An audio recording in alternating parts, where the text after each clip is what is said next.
എത്ര പേര് ശ്രദ്ധിച്ചിട്ടുണ്ട് നിങ്ങളുടെ വാഹനത്തിൻ്റെ ടയറിന് ഒരു സ്പീഡ് ഉണ്ടെന്നുള്ളത്? അതായത് നിങ്ങളുടെ ഓരോ ടയറിനും ഓരോ സ്പീഡ് ലിമിറ്റ് പറയുന്നുണ്ട്. അങ്ങനെയാണെങ്കിൽ ഈ സ്പീഡ് ലിമിറ്റ് എങ്ങനെ നമുക്കറിയാൻ സാധിക്കും? അതായത് നിങ്ങൾ യൂസ് ചെയ്യുന്ന വാഹനത്തിന് ഒരു സ്പീഡ് ലിമിറ്റ് ഉണ്ട്, ഒരു ലോഡ് ലിമിറ്റും ഉണ്ട്. അതായത് ഇത്രയും ലോഡ് ആ ഒരു ടയർ താങ്ങും എന്ന് പറയുന്നുണ്ട്.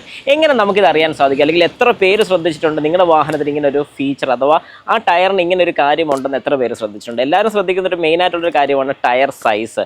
185, 65, 6, 14 എന്ന് പറഞ്ഞാൽ എൻ്റെ റേഡിയസ് ആണ്. അങ്ങനെ നമുക്ക് ജസ്റ്റ് ഒന്ന് ചെക്ക് ചെയ്ത് നോക്കാം. അതായത് എൻ്റെ വാഹനത്തിൻ്റെ ടയറിൽ ഞാനൊന്ന് കാണിച്ചു തരാം.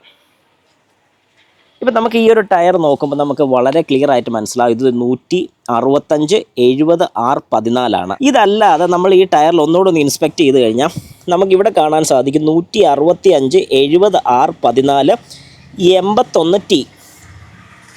എന്താണ് ശരിക്കും ഈ 81T?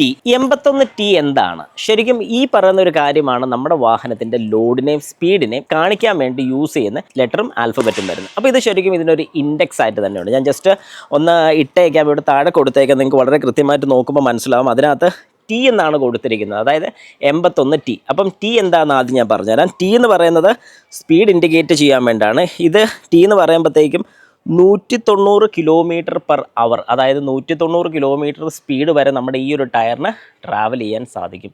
ചെറിയ കാര്യമൊന്നുമല്ല, ഒരു വലിയൊരു കാര്യം തന്നെയാണ്.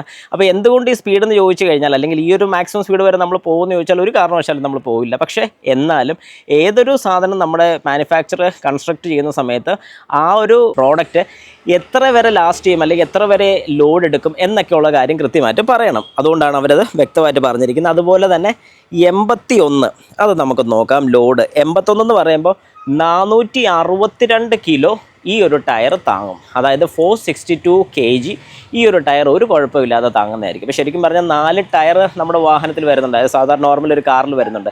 ഈ 4 ടയറും ശരിക്കും സപ്പോർട്ട് ചെയ്യുന്ന എങ്ങനെയാണെന്ന് ചോദിച്ചു കഴിഞ്ഞാൽ ഈ ലോഡ് കംപ്ലീറ്റ്, അതായത് എഞ്ചിൻ്റെ ലോഡ്, പാസഞ്ചറിൻ്റെ ലോഡ്, വാഹനത്തിൻ്റെ ക്യാബിൻ ലോഡ് എല്ലാം താങ്ങുന്നത് നമ്മുടെ ടയർ തന്നെയാണ്. അപ്പോൾ ഈ ടയർ എത്രത്തോളം ലോഡ് താങ്ങുമെന്ന് ചോദിച്ചാൽ നമുക്ക് ഇനി കൃത്യമായിട്ട് പറയാൻ സാധിക്കും. അല്ലെങ്കിൽ നമുക്ക് നമ്മുടെ ടയറിൽ വരുന്ന ആൽഫബറ്റ് വെച്ച് വളരെ കൃത്യമായിട്ട് പറയാൻ സാധിക്കും നിങ്ങളുടെ വാഹനത്തിൻ്റെ ടയർ എത്ര ലോഡ് താങ്ങും. ഇപ്പം തന്നെ നിങ്ങൾ ചെന്ന് നിങ്ങളുടെ വാഹനം എത്ര ലോഡ് താങ്ങും, എത്ര സ്പീഡ് വരെയാണ് മാക്സിമം നിങ്ങളുടെ വാഹനത്തിൻ്റെ ടയർ എടുക്കുന്നതെന്ന് കൂടി ജസ്റ്റ് ഒന്ന് ചെക്ക് ചെയ്ത് നോക്കുക. ഇപ്പം തന്നെ നിങ്ങൾക്ക് അതറിയാൻ സാധിക്കും. ഇത് ബാക്കിയുള്ളവരും കൂടെ ഒന്ന് ഷെയർ ചെയ്ത് കൊടുക്കുക, അവർക്കും ഈ ഒരു കാര്യം അറിയട്ടെ.